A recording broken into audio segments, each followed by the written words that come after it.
DRDO വ്യാജനായി ജോലി തട്ടിപ്പ് കേസിൽ ജാമ്യത്തിലിറങ്ങി ഒളിവിൽ പോയ അരുൺ രവീന്ദ്രൻ. അയാൾ ഹരിദ്വാറിൽ കള്ളസന്യാസിയായി കഴിയുന്നതായിട്ടാണ് ലഭിക്കുന്ന വിവരം. ഡൽഹിയിലെ ചില മാധ്യമ പ്രവർത്തകർ ഹരിദ്വാറിൽ വെച്ച് ഇയാളെ കണ്ടുമുട്ടിയെങ്കിലും ഓടി മറിഞ്ഞു അത്രേ. ഹരിദ്വാറിലെ ഏതോ മഠത്തിൽ ഇയാൾ സന്യാസി വേഷത്തിൽ കഴിയുന്നുവെന്നാണ് ലഭിക്കുന്ന സൂചന.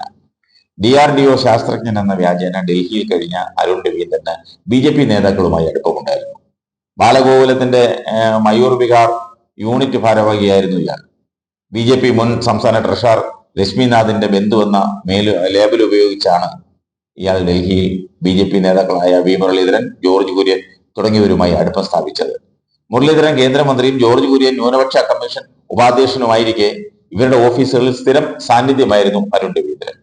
ബാലഗോകുലം ഡൽഹി ചുമതലക്കാരനും പ്രതിരോധ മന്ത്രാലയത്തിലെ ഉദ്യോഗസ്ഥനുമായ PK സുരേഷിന്റെ ഒത്താശയിലാണ് അരുൺ രവീന്ദ്രൻ DRDO വ്യാജ ഐഡന്റിറ്റി കാർഡ് സംഘടിപ്പിച്ചെന്നാണ് വിവരം. മയൂർ വിഹാർ വില്ലയിൽ ഡൽഹിയിലെ ചില മലയാളി മാധ്യമ പ്രവർത്തകർക്കൊപ്പമായിരുന്നു ഇയാളുടെ താമസം. പ്രതിരോധ മന്ത്രാലയ ഉദ്യോഗസ്ഥനായ PK സുരേഷ് വഴി ഡിഫൻസ് ക്യാന്റീനിൽ നിന്ന് തുച്ഛമായ വിലയ്ക്ക് മദ്യം വിതരണം ചെയ്തിരുന്ന അരുൺ രവീന്ദ്രൻ ഡൽഹിയിലെ മലയാളി മാധ്യമ പ്രവർത്തകരുടെ ഉറ്റ ചങ്ങാതിയായി. ആർമിയുടെ കോട്ടയിൽ റെയിൽവേ EQ ടിക്കറ്റുകളും ഇയാൾ സംഘടിപ്പിച്ച് പലർക്കും കൊടുത്തിരുന്നു. അതിനും കമ്മീഷനും പറ്റിയിരുന്നു.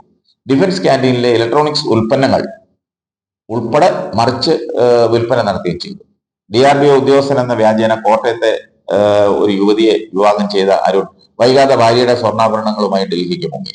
ഭാര്യ DRDOയ്ക്ക് പരാതി നൽകിയപ്പോൾ ഇങ്ങനെ ഒരാൾ DRDOയിൽ ജോലി ചെയ്യുന്നില്ലെന്ന ആയിരുന്നു അവരുടെ മറുപടി ലഭിച്ചത്. ഇതിനിടെ ഡൽഹി എയിംസിലെ മലയാളി നഴ്സിന് വിവാഹ വാഗ്ദാനം നൽകി 5 ലക്ഷം രൂപ കബളിപ്പിച്ചു. അതും പോലീസ് കേസായി. ഡൽഹി പോലീസ് പിറകെ കൂടിയതോടെ അരുൺ കോഴിക്കോട്ട് കൊടുവള്ളിയിൽ ഒളിച്ചു താമസമായി എന്നാണ് ലഭിച്ച വിവരം. ആർമിയിൽ ജോലി വാഗ്ദാനം ചെയ്ത് ലക്ഷങ്ങൾ തട്ടിച്ച കേസിലാണ് ഇയാളെ കേരള പോലീസ് പിടികൂടിയത്. ഇയാളുടെ വീട്ടിൽ നടത്തിയ റെയ്ഡിൽ DRDO വ്യാജ ഐഡന്റിറ്റി കാർഡും UPSC വ്യാജ നിയമന കത്തുകളും ഒക്കെ പിടിച്ചെടുത്തിരുന്നു.